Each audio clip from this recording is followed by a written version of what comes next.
Pathcast. I'm this week's host, Eddy Webb, and with me are Matthew Dawkins. Hello there. And Dixie Cochran. Hello. And we are tired. We had plans to do another bit of our Scion Actual play today, but when we started talking, we do some pre-show kind of chat warm-up before we record, and we realized a couple of things. One of which is that there's a lot going on in the world today, and we're not just talking about COVID that right now.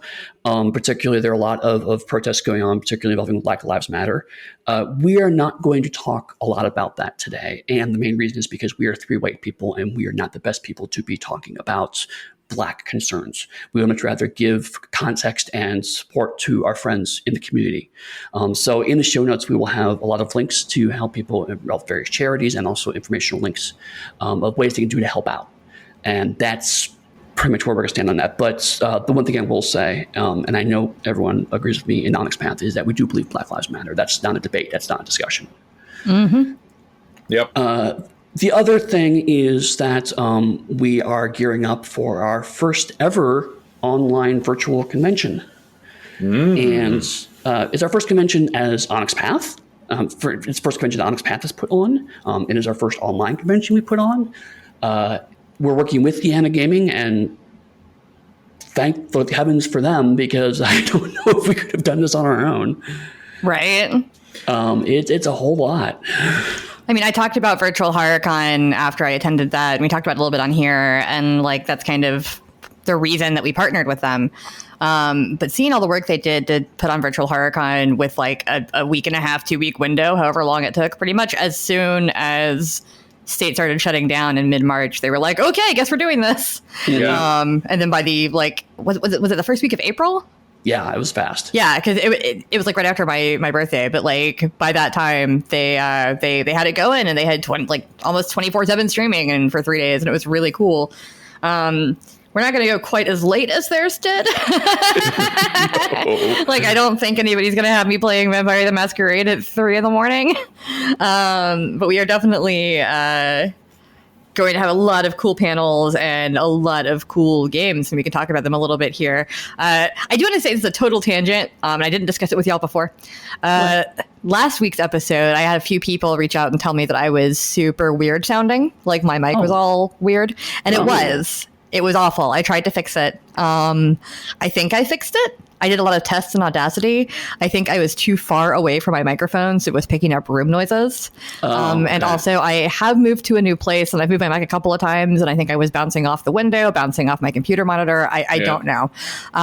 Hopefully this week is better, and we'll find out. But I did sound like a robot last week, and I apologize for that. I know that the roundtable portion wasn't as bad as the intro and outro, but I tried to fix that for a long time in Audacity, and I could not get it fixed. So hopefully this week's better. That's fair. And it's worth kind of bringing up real quick on that point, because I was obviously recording with you. I didn't notice anything, but that's something that occasionally comes up, is people will say things to the effect of like, you know, why wasn't this noticed and blah, blah. And it's like, remind people, I don't notice audio quality issues as easily as some other people. So Right. yeah, Dixie, you sound fine. And it turns out that's not the case. So, I mean, that's something else just be aware of, just generally not anybody here in this recording, but just generally sometimes when people are like, hey, why does it sound weird? Sometimes the person editing or recording it doesn't recognize that it's weird. Well, as far as I'm concerned, you both sound like farty horns, and that's music to my ears. Oh, no. So on the subject no. of farty horns, well, I am back, of course. I've not been on the podcast for, a couple of weeks? Yeah, it's been a while. And on the subject of the farty horns, which is really my only contribution, so I found, and I posted this to our mini Pathcast Discord that we have, that someone put the farty horns basement music, played it with a different instrument. So using the same sort of Casio keyboard software, hardware that no doubt the composer in quotation marks used, he tried it through a different instrument, basically, and it sounds excellent. It sounds chilling. It's all dung dung dung cha cha cha like that. It's all very very moody, and it's almost as if. And I'm not trying to give the guy who pretended to be the Japanese Beethoven too much credit, but it's almost as if when he went to save, he may have just clicked the wrong function, because it is notable. It is notable that none of the other pieces of music on that video game sound like that. Right. And one would assume he composed all of the remastered tracks or all of the new tracks. Well, no, as per the article that I read a few weeks ago, it was like the one track he insisted on doing, is what they all said. Like his ghostwriter did the other ones. Well, that basement room in Resident Evil 1 is critical. It isn't at all. so a very strange... I guess it's like the artist's signature, isn't it? He wants to leave his mark somewhere, the deliberate error in the document, and that was his. But yeah, it is out there, the better version of the basement track, which is just the same music played on a different instrument, and it sounds amazing. This has been your Farty Horn update.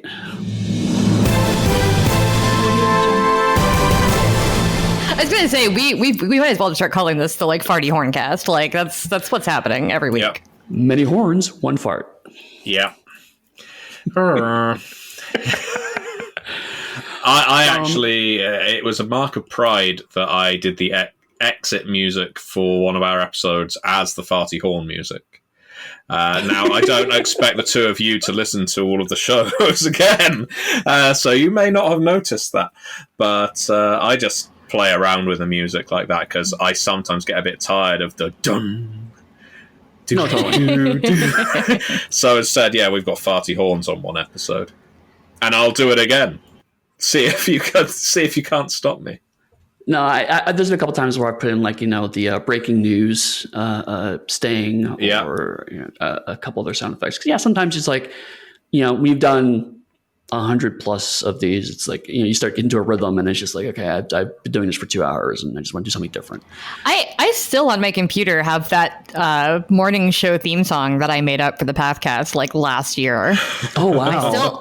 And I've never used it. It's never been used on the Pathcast. For those of you who don't know, because I think I just sent it to Eddy and Matthew, it's a silly cable news morning show type theme song. There's no music under it. It's just me singing a cappella, but it's silly and it's fun. And I keep thinking maybe sometime I'll use it. Also, one time I did accidentally drag it into Audacity because it's just titled theme song. Yeah. And then when I started playing it, I was like, oh no, that's the wrong theme song. Wake up in the morning and walk the path with Dixie, Matthew, and Eddy. Listen in the car or while you're in the bath to Dixie, Matthew, and Eddy. They've got banter, interviews, songs, and stories, but they're not visual, they're auditory. So many worlds, but only one podcast with Dixie, Matthew, and Eddy. Just plug in your headphones and then you'll have a blast with Dixie, Matthew, and Eddy. It's the Onyx Pathcast, just give a listen. It's so much better than television. It's Dixie, Matthew, and Eddy in the morning. Though really, it's Fridays at noon. Yeah, it was actually funny is my family, but pause. In case it's not clear, this is going to be more rambly than usual. In fact, the entire episode is going to be pretty rambly because, like I said, we're tired. And we'll go into that in a minute, but I do want to finish my thought. My family and I, we've been rewatching Community recently. And every time Troy and Abed do the Troy and Abed in the morning, I always think of you specifically because of that. Dixie, Matthew, and Eddy in the morning. Yep, exactly. I can't deal with that kind of positivity right now. But it's a fact. It's a fact in the U.S. that it's the three of us in the morning. Not for you. It's Dixie, Matthew, and Eddy in mid-afternoon. Yeah, which doesn't quite sound as good. Yeah, no, it wouldn't work with the with the tune that I made up there. Well, I'll do my version then. Of Dixie, Eddy, and Matthew in the mid-afternoon. That's like the Frasier theme song. Dixie, Matthew, and Eddy in various different time zones. No, it just doesn't work either. Also, we're in the same time zone, Eddy. It's various different. I mean, Matthew's in different time. Two is a variety. That is technically accurate. I like how your rules lawyering my randomly created theme song at this point. This is great. Yeah. That's what we do. That's what we do here. Bringing it back to gaming, there's always got to be one. Right, So today, if we'll think this when it comes out, actually is when we're starting the Onyx Path Con. Yep. It starts at 5 p.m. So opening ceremonies will be happening just a few hours after you hear this. If you download it like right at noon and listen to it. Oh, I hope some people do. I hope some people time their day around the release of the Onyx Pathcast. Their week is not made. I think Rich does. There we you have go. had fans who have like pointed out if like it was late one day or something. Because remember there was one time that I scheduled it for the wrong day and then we were at a convention and you had to fix it from a Yes, I distance. remember that. Yeah, because like there were people by like 1 p.m. who were concerned. They were like, "Where is it? Where's the podcast?" And I'm like, I don't know what days are, apparently. I scheduled it for Saturday. I can understand that, though. When I used to go to the gym, remember gyms? The gym days, those days, remember? Oh, my God.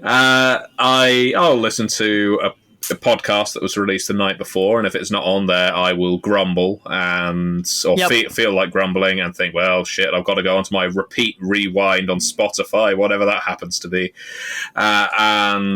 just go on CrossFit with a frown on my face. To be honest, I've never been on CrossFit with a smile on my face. I think if you were in a gym and you saw lots of people just grinning on exercise machines, you'd think you'd entered some episode of The Twilight Zone or something equally as weird. Do you do CrossFit, or is CrossFit a different thing in the UK than it is here? Cross trainer, so where you're pulling with your arms and pushing with your feet. Okay, that's not what CrossFit is here. Got it. All right, cool. There's like an actual like gym chain type thing exercise regime called CrossFit. No. Where, from what I can tell, it's a lot of people like pushing truck tires over and then bragging about how they do CrossFit. Oh, heavens, no. I think they also must make weight-assisted machines because I'm fairly certain that some of the cross-trainers at the gym are called CrossFit. But yeah, they're just cross-trainers. But yeah, just good for cardio. God, this is maybe the first time we've spoken about exercise on this. Really is rambly. Well, actually, that goes. What I was going to kind of talk about a little bit is a few months ago we talked about how the podcast is going to be a little different for a while, because there's going to be noises in the background. There's going to be, an eclectic schedule, let's say. And this is kind of a key example of that. We did talk about what it's like to work remotely from COVID. So I don't think we're necessarily to go through all of that again. But I mean, I think it is worth recognizing that things are still changing. That we have not reached a new kind of status quo yet. We recently had our developer town hall, and I think Rich has mentioned this in a blog, but I don't think we've talked about much here, is that for the past few months, every month we've been having a couple of video conferences with our freelance developers. And it's a chance for them to kind of bring up concerns and questions they have, but also for us to kind of talk about, here's some things that we're noticing and make sure everyone's okay. The last one was just really a check-in. It's like talking to each person. How are you doing? Is everything okay? Do you need anything? And then later on, we had our internal production meeting, which is a quarterly meeting we have, just talk about the state of production. Mm-hmm. And that entire meeting was, can we produce things? Are we in a place to do that? Yeah, because like there's clearly we need to produce things, right? That's what we do for a living. We need to produce things. But also everyone is struggling. Mm-hmm. And that's our writers are struggling, our developers are struggling, we're struggling. And, I'm sure Rich is struggling. Like all of us are struggling. And also it's like, who do you go to? We've talked a lot about that just in general, because like the writers and developers can come kind of complain to us or tell us what their problems are. And we kind of go like, okay, well, let's try to help you out. And then like there have been days where I've been like, I want to bitch about something. Who do I bitch to? Because everybody is going through a time right now.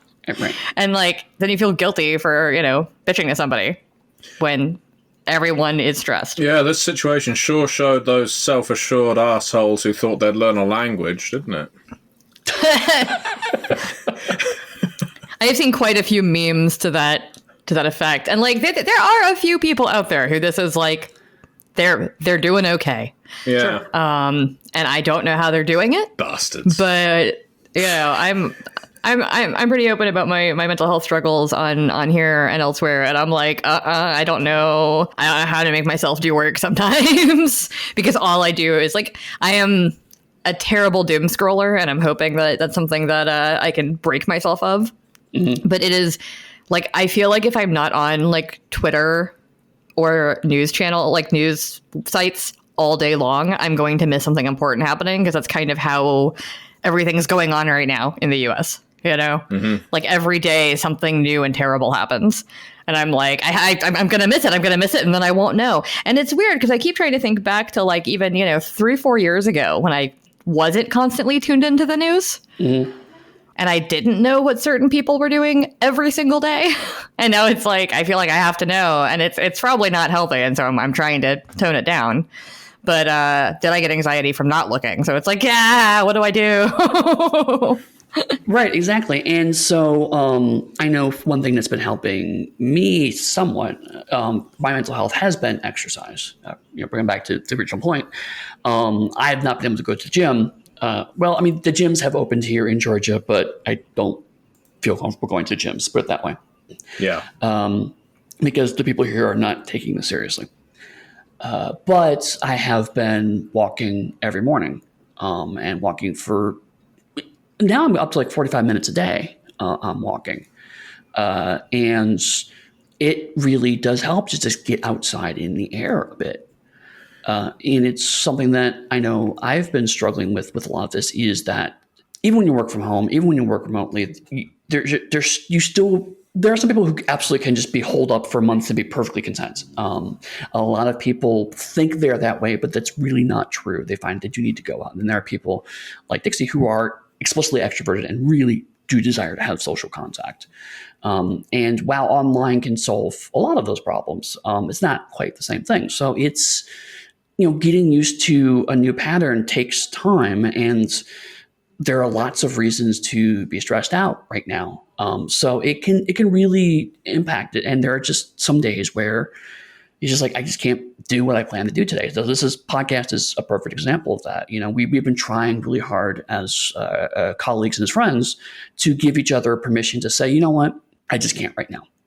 And to plan around that. So this is an example of us doing that. So for people who were desperate to find out if we were going to punch that child of Loki in the face, it will be coming up soon.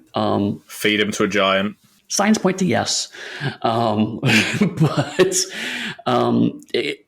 that's something that I think we all need to kind of think about as creative professionals, is that creative work is still work. And we can't do our best work all at the level that we'd like to right now. So we need to be more flexible.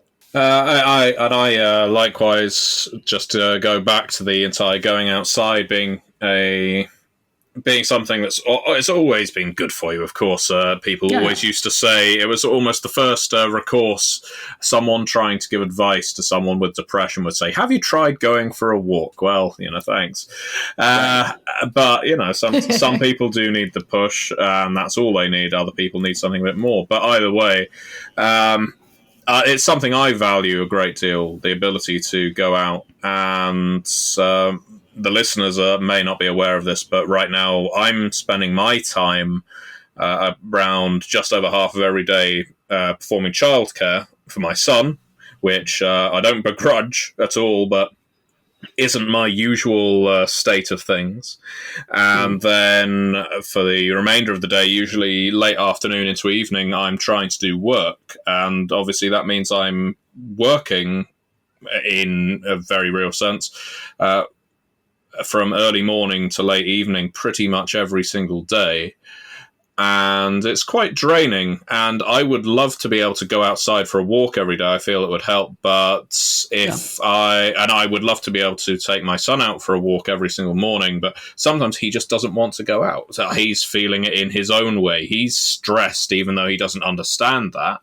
Right. And sometimes that just means, okay, we'll go on the trampoline out in the back garden. Sometimes it just means, well, this morning we'll just have to stay inside and we'll just do activities indoors. But then that means I get onto work in the afternoon. And by that point, if I've not started work already, I'll think, well, I don't have the opportunity now to go outside. And it becomes this sort of self-defeating spiral. And this is a reality for a lot of people right now whose situations have changed. And certainly my situation isn't the worst situation anyone could be in. But from my, I guess, from my lifestyle, it's a big change. And it brings a certain amount of tiredness and exhaustion with it when trying to juggle all the various jobs that one has to do.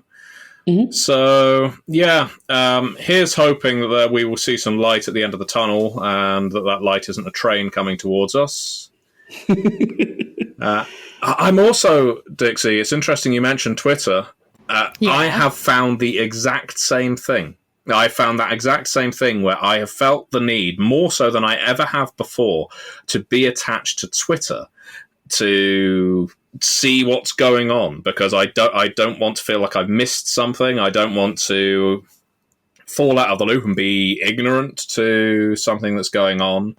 Yeah, exactly. And it's also in almost more than Facebook now or other social media that I'm using, a way that I'm feeling more connected to the world. And yeah, sometimes news is being delivered pretty much solely via Twitter. And if you miss it, people around you could be getting hurt and you won't know why. Well, I mean, I think it points to a slightly larger concern is that all of us are freelancers. All of us are in various ways, shape, or form, self-employed. We do a lot of our work, or a large percentage of our work, are with Onyx Path. So, I mean, obviously, they're our primary clients. But we're all ideally hustling in our own ways. Right now, that's not been ideal. But that means that we need to be connected to social media because that's our workforce. That's our network thing, even more so now than ever, because we can't go to conventions. We can't go to events. We got to keep our pulse not only on the local news, but also on our industry, because that's what we need to do to make sure that we're on top of things, make sure we can, keep getting professional work, promoting our work. So it's not as simple as just, well, I'll just not log on social media.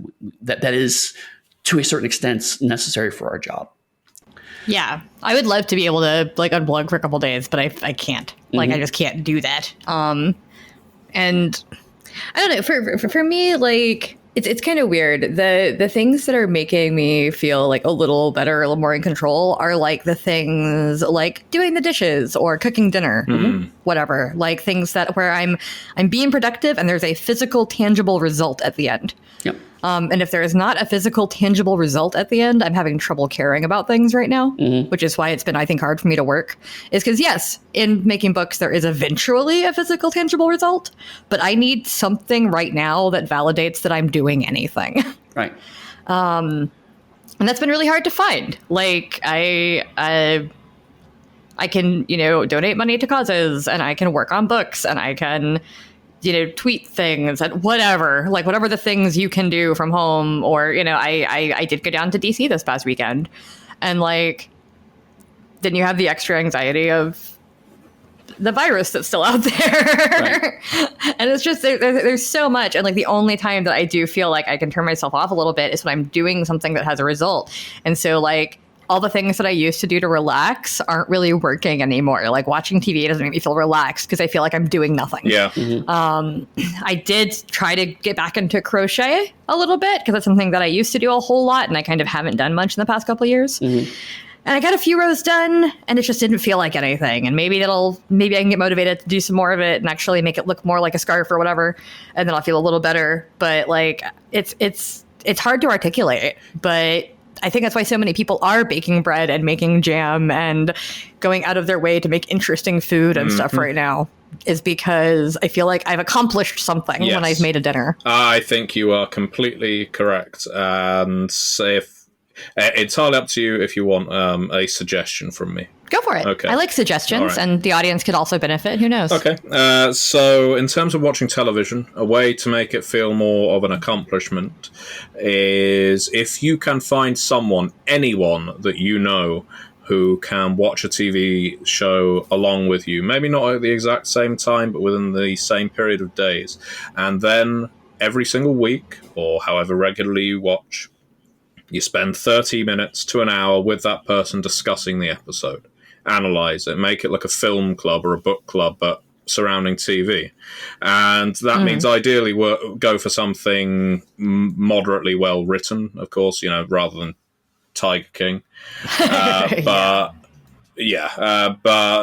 it's, for me, that kind of thing really helps make what could otherwise feel like squandered hours feel like, okay, I've actually spent a bit of time analysing, discussing character arcs, writing, shooting, all kinds of things like that. And I come away feeling like I've maybe even learned a little because I get to discuss it. Whereas watching something in a vacuum does exactly what you're saying to me as well. I think, well, that was 45 minutes, or that was an hour where I could have been doing anything else. Yeah, because it used to be that my weekly routine, during the week, was work during the day, make dinner, maybe play a game, whatever at night, pretty chill for the most part. Although I also was running out to the store and stuff, which I don't do as often now. But then the weekends, when I would get together with my boyfriend, we'd go do stuff. Even if we spent half the day at home, we'd go out to dinner, or we'd go walk around a cute downtown area, or we'd go to a museum, or we'd go do things.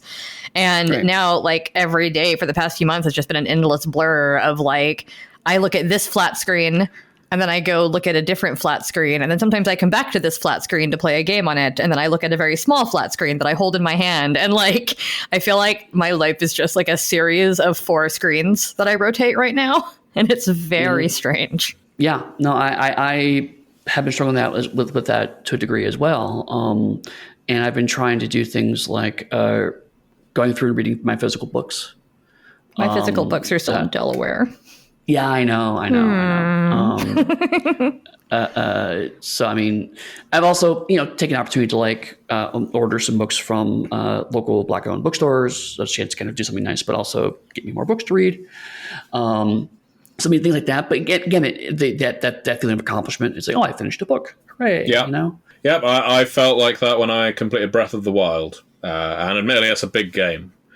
But if one good thing for me has come out of this situation, other than the fact that I have actually had the time to connect with my son, and it's not like we were estranged beforehand, but spending more time with each other because there's no other option means that I think you form a bond.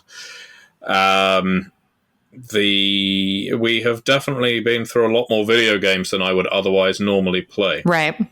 And that's really been quite a thrill for me, because until I think I said on a previous podcast, before I got the Switch, I probably had a period of about 4 or 5 years where I wasn't playing video games too much. And especially with the isolation that we have right now, or lockdown, depending on where you are, a lot of people are going toward video games, and again, especially on the Switch. And the feeling of accomplishment I get by completing a game, whether it's an old one on the Nintendo or there's the NES and the NES and the SNES online. And getting to complete Breath of the Wild felt excellent. Still trucking on through Hollow Knight, completed Cuphead. Currently playing Link to the Past on the Super Nintendo emulator that's on the Switch, and it's all brilliant. And it's only brilliant for me, really, because I'm doing it with my son, and he's getting to interact with what's on the screen, But it's one of those little things I'm doing to retain some stability. And I think that's all something that it can be a struggle because it feels frivolous, right? It feels like, well, I'm just playing games, I'm just doing blah, I'm just watching TV, reading books. But recently, I was reading a book called 221B Studies in Sherlock Holmes, because of course I am. You? Yeah, I know, right? What are the odds? But it's a collection of essays compiled by Vincent Starlett, and it's been on my shelf for 5-6 years. But I got it because it was one of the early kind of compilations in the 40s of Sherlockian thoughts. It's kind of like, it's really a precursor to things like zines and fan magazines. So I just picked it up, saying, yeah, I'll start reading this. And then the introduction, he's writing at the time where World War II was ongoing. And he talks about, he's like, it's really hard you feel like you need to be constantly reading newspapers every day. And every time you read the newspapers, you feel stressed out and scared for the fate of the world. And so I feel like I can turn to my post and find a letter from a Sherlockian friend who found an interesting bit in a story, or a friend of mine who lent me a book because he thought I might be interested in it because it adds to one of the papers I've been working on in Sherlockian. And going back to that Victorian well gave him a sense of comfort because, in Baker Street, everything will be fine. And it really was unsettling how much it echoed my own thoughts 80 years later. Mm-hmm. That games and entertainments and books and TV and plays streamed online and what have you are comfortable. They help to reduce the noise in your head at times. And while it's important to be aware of the world and to be active and to protest where you can and to donate where you can, those are all very important, valuable things, but you can't do it 24/7.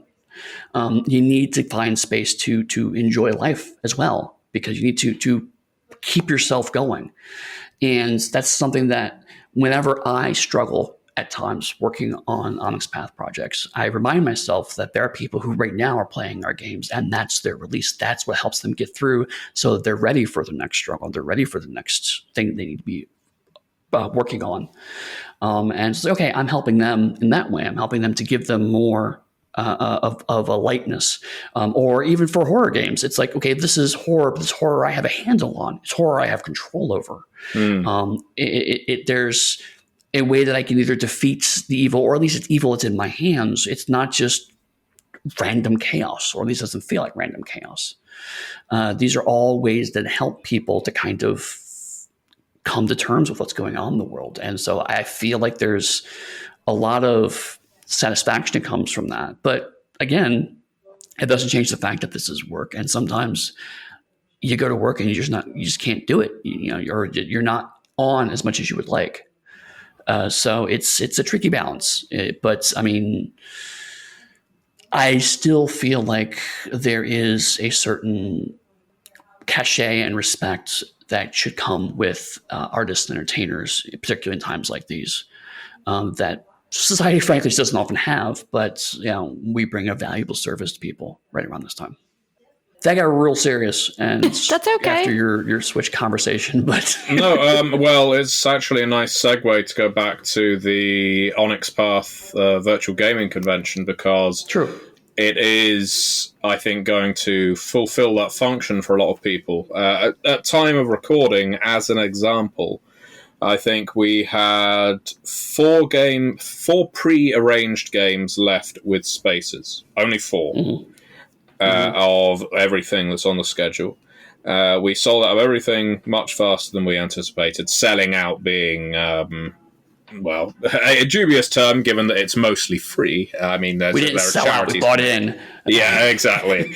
But as of time of recording, we've had just under 8,000 page views on the website, which was only set up a few days ago, and just under 3,000 unique visits on the website since it was set up. Hopefully we'll have a lot of people hanging out in the chats then, and just, hanging out with the community, because that's always fun. Yeah, I hope so. And one of the functions of the convention as well is to point people towards being able to set up their own games. We're providing venues for them to do so. We're pointing them towards Discords, and just like at Virtual HorrorCon, you can find groups through this convention and play games while we're all playing games. You don't just have to be a viewer. And the fact that... honestly, a figure like 3,000 people, unique people visiting the website since it was launched on, Monday? And we're recording this on Wednesday. It's pretty damn good. There's conventions in the UK, I'm sure there's conventions in the US as well, that have fewer attendees than that. And I'm not saying all of these people are going to attend, but just from an interest point of view, that's marvellous to see. And hopefully this will really uplift some spirits. So do you want to talk a little bit about what we're going to be doing at the con? Nah. Yes, let's do that. Oh, okay, cool. I was kind of thinking this was perfect because we could do the first half hour is serious in the show notes, and the second half hour is a little bit more like, let's talk about the con, so people can skip the serious stuff if they want. But let's do it. Let's do it. No, Matthew denied me. Despite what Matthew might think, he is not the boss of the Pathcast. Yeah, this is a democracy, I guess. So 2 versus 1 means I give you the floor. How gentlemanly of you. I know, it wasn't even my floor to give. So, if anything, it's even more gentlemanly. I just show up at Matthew's house, and I'm like, you said I could have this floor. And he's like, how did you get here? She had a crowbar in hand, so just flying floorboards up. So Friday, we're starting it off around 5 p.m. today. We're going to have a keynote of some sort, opening ceremony type thing. And then I think we just have the one panel about game development on Friday with a bunch of us. I'm not going to name too many names right now because some of them are still in flux. People are still moving around their schedule a little bit. But it will, most of the panels will be some assortment of Onyx Path developers and sometimes a few other people who are adjacent to us in the industry. And then we're doing programming all day, Saturday and Sunday, starting with our What's Up with Onyx Path panels at 9 a.m. both days. And then just a super cool assortment. This is all at onyxpathcon.com. For anybody that wants to go check it out. We'll put it in the show notes, obviously, but I figured I should say it at least once in case you want to browse it while we're talking in your ears. We've got all kinds of cool stuff. We're talking about Story Path. We're doing a live Pathcast recording tomorrow at noon. Yes. Which is funny because that's when I accidentally scheduled that one podcast for. And now it's accurate that it's Saturday at noon. So what'll be cool about that one is that we're doing it via Twitch streaming. Right. So as opposed to our live call-in shows that we've done on Podbean before, we'll be able to interact with people live in the chat, and it should be a little bit easier. And you can see our faces. So you can see the ridiculous faces I make at Matthew and Eddy when they say certain things. I've been told I have an expressive face, so you do. That is absolutely true. I will make big weird faces when we inevitably discuss farty horns 24 hours from now. I just don't look at people. I mean, in everyday conversation, of course I do, but I don't know if you remember at Midwinter 2 years ago, last year, I suppose, when we did a Pathcast then, and we were recording, I was just looking directly at the microphone, didn't look at anyone else around the table. Oh, yeah, it's weird to me, but okay, whatever works for you. So, yeah, expect me to just look blank and disinterested. That was January of this year. No. He means the one the year before. Sure? Yeah, because the one this past year, we recorded it in their hotel room, and I sat on the floor and was too. Oh, no, you're right. Mm-hmm. Time. What is time? I still wasn't looking at anybody. Right. But the one last year was the one where we all sat around a table in an empty conference room and talked about announcements. People kept interrupting. This January was Rich making Martian noises in the bedroom right now. So we have all kinds of panels, a bunch of our developers, people that you've heard from on this podcast, Danielle Lazan, Megan Fitzgerald, Monica Specca, Travis Legg, Neil Raymond Price, Steffi Devin. I don't want to miss anybody now that I said so many names. Matt McElroy, Rich Thomas, of course. One of the cool things about this con, actually, that I'm excited about is that Rich is playing in a ton of games. I know. I have never played a game with Rich as a player. I've had him run a game for me once. But I've never actually played a game with Rich, and I'm playing a couple of games with Rich, which are both going to be really fun. He's playing in a Scion game that I think Neil is looking forward to running for him. The other cool thing for me, one of the aforementioned games I'm playing with Rich is we are doing an Exalted Essence live playtest. That's tonight at 9 p.m. As of Wednesday, at time of recording, I have not seen the rules really. Like, I have glanced over them. So God knows how that'll go, but it is being run by Monica Sweka, who, of course, has read the whole book cover to cover and also devised the alpha slice and everything else. So she knows what she's doing. Right. And then we've got myself, Neil Roman Price, and Danielle Lozon as the other players. So we are going to have a mixed Exalt type party because we promised that.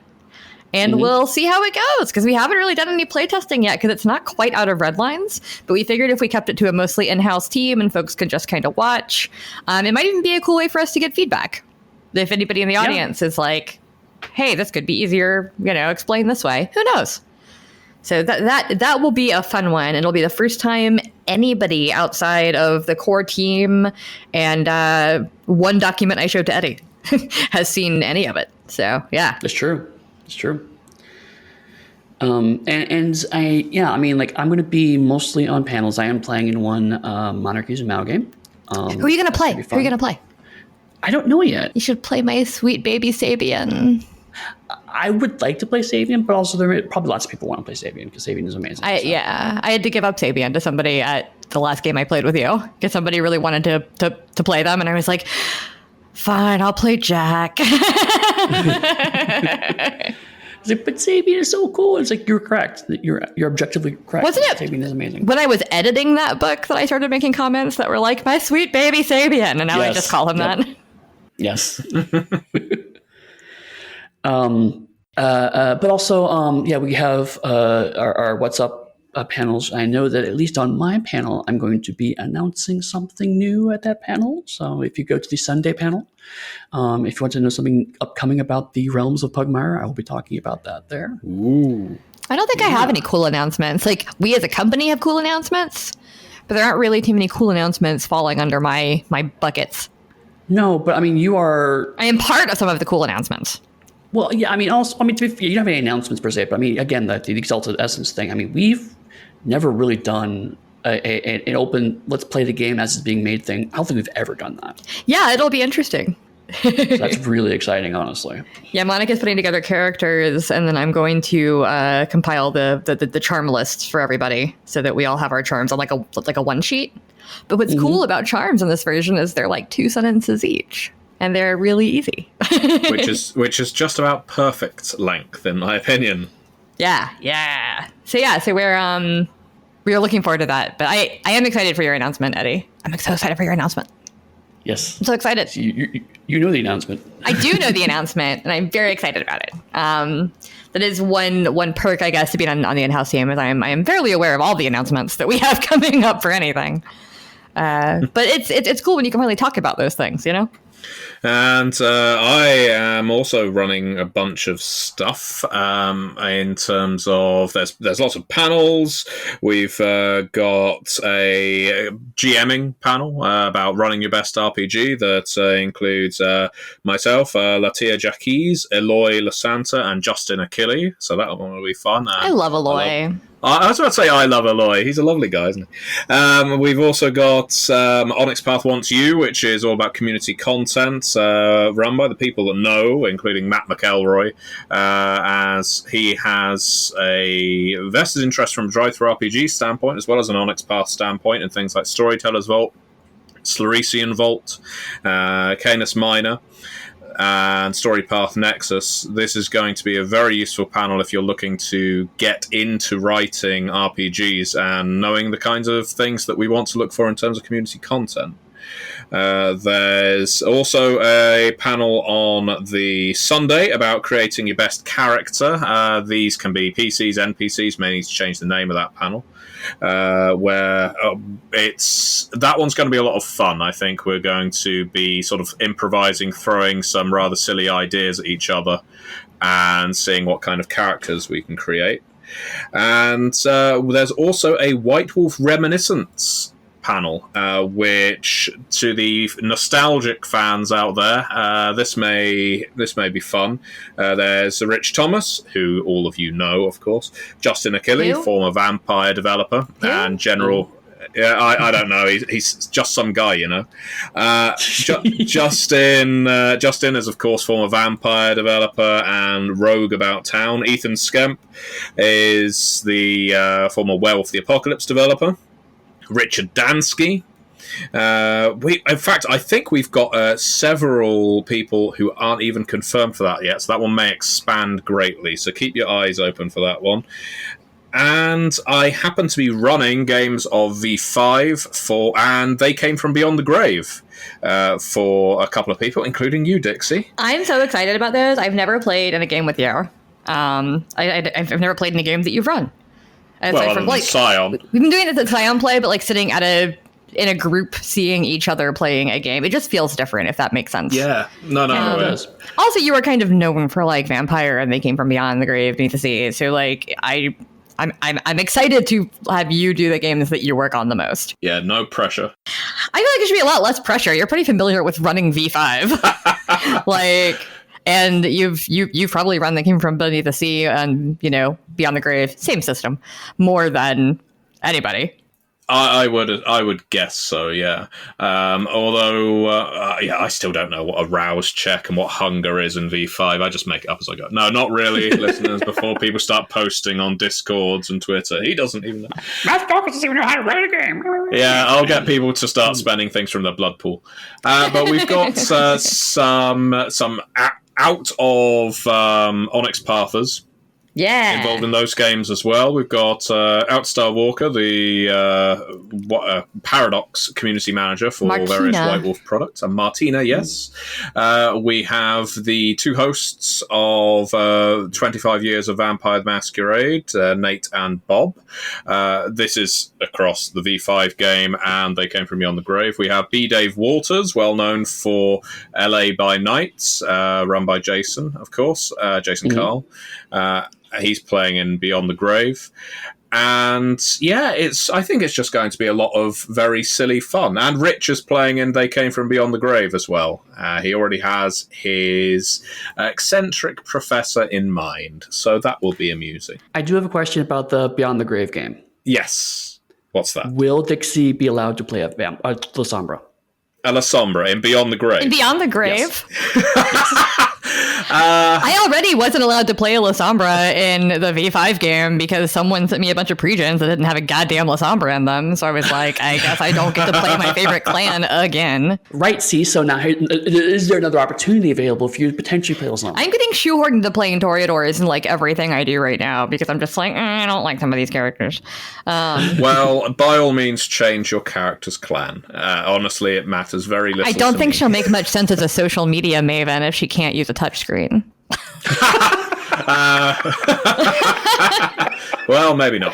Didn't think that one through. But I just imagine her yelling at some ghoul. It's like, no, swipe up the double. That's the hashtag. Oh, you fool!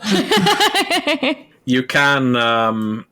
The wrestler for the WWE, Andrade, was known as La Sombra before he was known as Andrade for the WWE. So you could play a character called La Sombra in They Came From Beyond the Grave, and I would allow it. But I probably wouldn't allow you to play a Vampire the Masquerade vampire of Clan La Sombra in that game. Also, I've already called dibs on playing the Hunter in Beyond the Grave because I love the idea of the badass 70s chick with the gun and the bell bottoms and the I just want to be like a Charlie's Angel who hunts vampires, and I also want to have a tragic backstory about how vampires killed my parents.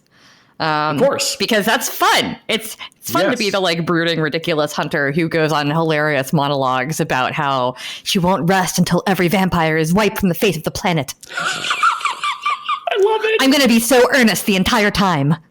And that is exactly what Beyond the Grave is supposed to be. It's supposed to be hammy, it's supposed to be stereotypical, it's not supposed to contain any depth or nuance. So feel free, roll up. Anyone who's interested in Beneath the Sea or Beyond the Grave, when you play these games, play the character you see on the screen. I'm a huge fan of getting to overact too, because a lot of those like campy movies were just so full of stilted overacting. Oh Like, yeah. I think Rich should play his professor as Shatner, personally. Oh, jeez. So I was thinking more Vincent Price, but Shatner would be fun too. You can do a mixture of both. Do a sinister Shatner. Sinister Shatner. Have I ever seen him play a villain? I'm guessing, yeah, there was Mirror Kirk. So Sinister Shatner is my Star Trek folk band. you're all left-handed bass players, Right. yeah, and yeah. So it's a very smart name, in fact. But yeah, no, I am looking forward to those games. I'm looking forward to all of them, but I tend to do more prep on my characters for serious games. So for my V5 game, I'm like, okay, I've got to actually like care about this and whatever. Although, since the character I'm supposed to be playing is like a social media wannabe type person, younger Toreador, born in 1990, I've decided that I'm going to base her on Alexis from Schitt's Creek, which, if anybody has seen Schitt's Creek, that is the most caricature of a character. So that'll be fun. I just want to have fun in all my games. And so, yeah, it'll be a good time. That's what I'm looking for. I don't see these games as some kind of demo for an audience where we're trying to granularly, if that's a word, break down the rules or anything like that. This is for entertainment for the players and for the viewers. So even the vampire game that I run, it's going to last 3 hours. So we're not going to start getting into the weeds of I don't know, Memoriam and other system elements like that. It's purely going to be about the fun, about the vampires, and about the blood. I'm also playing in the Came From Beneath the Sea game with Jacob Burgess, Meredith Gerber, and Wes from Gehenna Gaming, and that's being run by Ian Muller from Gehenna Gaming. I think that one's going to be a lot of fun. Ian is the person who played the World War II vet in your game, who forgot World War II ended. And forgot who he was supposed to be fighting against. Yeah. So I am excited to play in that one, just because Jacob and Meredith are both very good friends of mine. Wes, I don't know as well, but we do know each other through the Gehenna Gaming Discord. We have talked a fair amount. So I am looking forward to that one, because I think it's going to be an interesting confluence of people. And of course, Jacob is a really good voice actor. So whatever he decides to bring to that will be super fun. I'm just gonna roll with it. I have no idea who I'm playing in that one yet, but whoever it is, I'm sure it'll be a good time. Well, it's, to be honest, speaking as the developer of They Came From Beneath the Sea, or the various They Came From games, it has been so warming to me to see how enthusiastic Gehenna Gaming are about that game. And in fact, I'm seeing it more and more now. There's another channel that streams by the name of Vorpal Tales. Yeah. And it seems that now people are starting to wrap their heads around what They Came From Beneath the Sea is about. They're really getting it. They're really getting into it. And Ian loves it. Pretty much every single time we speak, he wants to tell me about what he's been doing with They Came From Beneath the Sea. And that's, and I don't get bored of it, because I'm sure I will. But it's still new, and obviously at time of recording, and I'm sure it's not going to be too different on Friday. It's not in stores yet, but it is just wonderful that people are interacting with it, enjoying it, and seeing the kinds of fun they can have with it. There's another group on Facebook called A Bunch of Gamers that are about to start up a They Came From Beneath the Sea campaign. So, yeah, thank you, everyone who is supporting that game, because it means a lot to me. Yeah, I mean, I honestly think there's a bunch of MST3K and like just bad movie fans who would really enjoy playing this, and I've got to figure out how to reach them. Like I said, I've got one friend who actually is like a horror host, so I may harass him at some point. We already talked a little bit about bringing him in for some Beyond the Grave stuff, but like there's such a big untapped market. Like I have friends that I have gone to Rift Tracks live events with that I think would enjoy this game, and I need to get it in their hands and be like, here, try this. I know you've all played D&D at least once, so you understand like the basics of a role-playing game. Like, try this, because it is ridiculous, and you all get to overact a little bit, or you can be so serious like that it becomes a caricature. Like there's so much you can do with it. Because one of the best things about B movies is when everybody is so serious, Yes. but it's just not working. Yeah. And that's one of the things that it's nice to have more games in the world right now that are just fun. I mean, I don't at all begrudge all of our more serious work. I think it's great and cool and important and well done. But having more games in the world where you can just let loose and laugh right now is really, really fun, really exciting, and glad to see more of that happening. Yeah, totally. So we are getting close to time. We have to rush and get ready for the convention in a few hours. So We have already said that we're not recording on the day so many times, and you're just like trying to force an illusion onto people. But in reality, I do have another meeting in about an hour. So, yeah, I'll get something to eat. there we go. But Dixie, if people want to talk to you about your 70s badass vampire hunter, where would they find you online? Well, they could find me playing my 70s Badass Vampire Hunter. I think, is it Sunday at 4? Sunday 4? I think. I don't know. It's probably on a calendar somewhere. I'm pretty sure that my V5 game is Saturday at 4, and then They Came From Beyond the Grave is Sunday at 4.